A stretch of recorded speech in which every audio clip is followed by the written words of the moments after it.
Okay, this is the video on how to write your graph. So I'm just going to give you, I know you have basic graph skills, so I'm just going to kind of show you how to do this graph in particular. So first, I titled my graph, and always the way that you title a graph is you look at your axes, and you're going to title your graph whatever is on the y-axis versus whatever is on the x-axis. So I know that sometimes people title their graph with like cute little names, or in this case, you might want to title it ionization energies.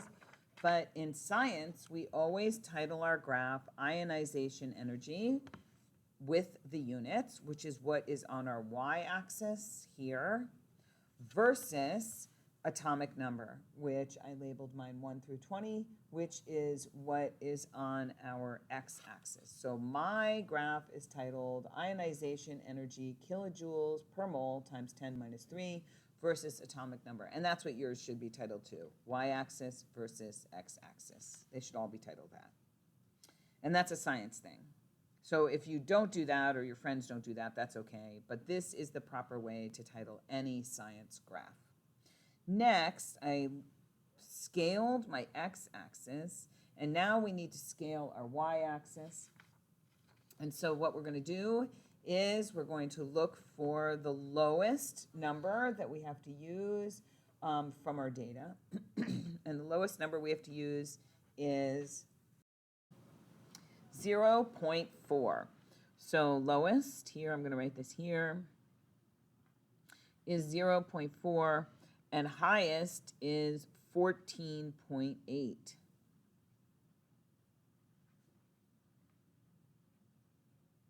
So what I'm going to do is I'm going to need to go from, let's just round off, 0 to 15.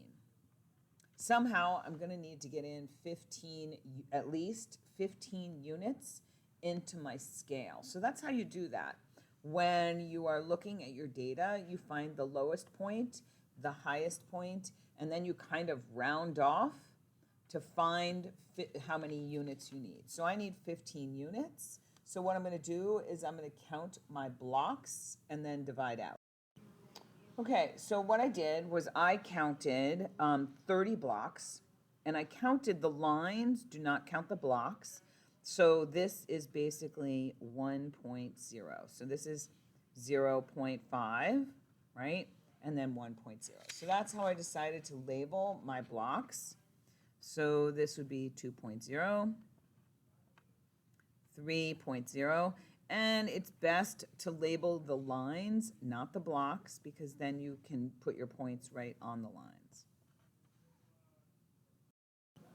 Okay. So now I'm ready to go with my first point. So my first point is going to be atomic number 1, 1.3.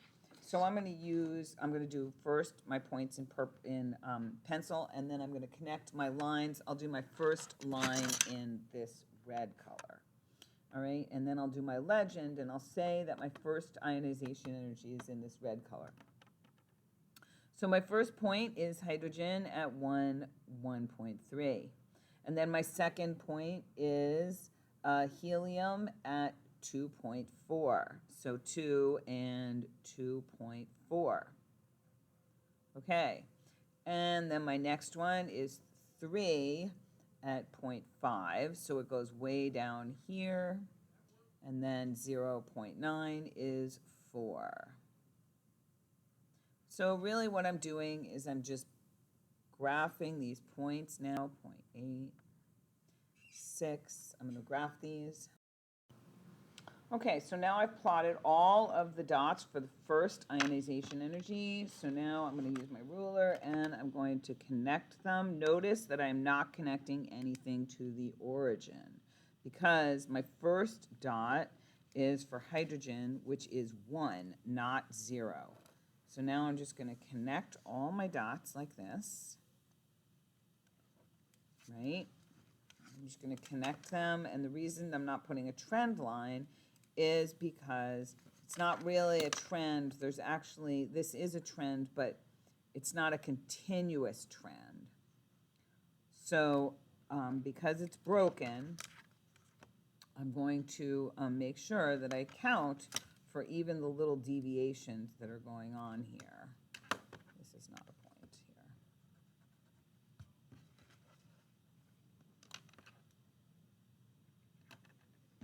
Oh, no, it's here. Okay. So I'm connecting all my lines, my dots. All right, so the next thing we want to do is we want to take a look at where are these dips.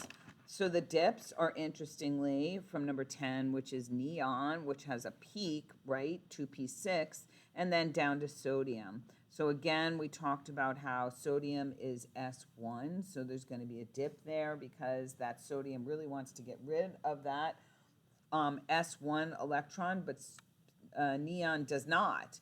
And this is helium, so way up here, and this is going to be argon, way up there. So the noble gases have peaks, and then these are all of the S1s. So this is lithium way down here, and then down here is sodium, and then potassium. Those are the S1s. They really want to get rid of it, so they have low ionization energy. So next, so I'm going to draw a line here. This is first ionization energy. Next, I'm going to go and I'm going to do the second one. So I have no point for hydrogen, so I'm not going to draw a point on 1, and I'm going to go to number 2. And number 2 is 5.2, so it's way up here for helium, right? That's my first point. And then my next point is 7.3. So you can see that they are definitely higher than the first ionization energy. So now I'm going to plot all of those, right? And I'm going to draw a line so I can compare those in a different color. So let's say I would use dark purple, okay? All right, so my second line would look like this, and I would connect those, and this would be my second ionization energy. Next, I would go to my third, and you would notice that my third does not have a line for helium. There's no point for helium. See that? No point for helium. So my third ionization energy would be in a color that I don't have right now. So I'm going to use black. So my third ionization energy would be here. And I would start with lithium, which would be 11.8. So it's going to be all the way up here. 11.8 would be right here, right? And then the next point would be 14.8, which would be way up here. So when I connect these, you can see that, again, the highest point here is helium, and then the highest point here is going to be the third ionization energy for lithium. Why is that? Well, the third ionization for beryllium, which is number 4. The first ionization energy for beryllium, down here, number 4, the first ionization energy for beryllium is kind of high, but the second ionization energy takes us to P6. So beryllium is number 4. The first ionization takes us to from S2 to S1 for beryllium. So beryllium here is 1s2, 2s2. And if you take the first one off, you get to 2s1. And if you take the second one off, you get to 2s2.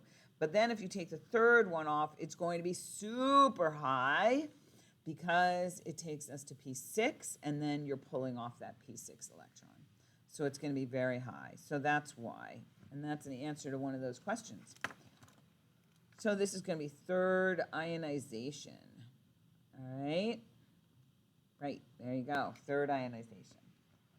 Okay, so that's how you're going to do that graph. You're going to finish it out with the 3 different colors.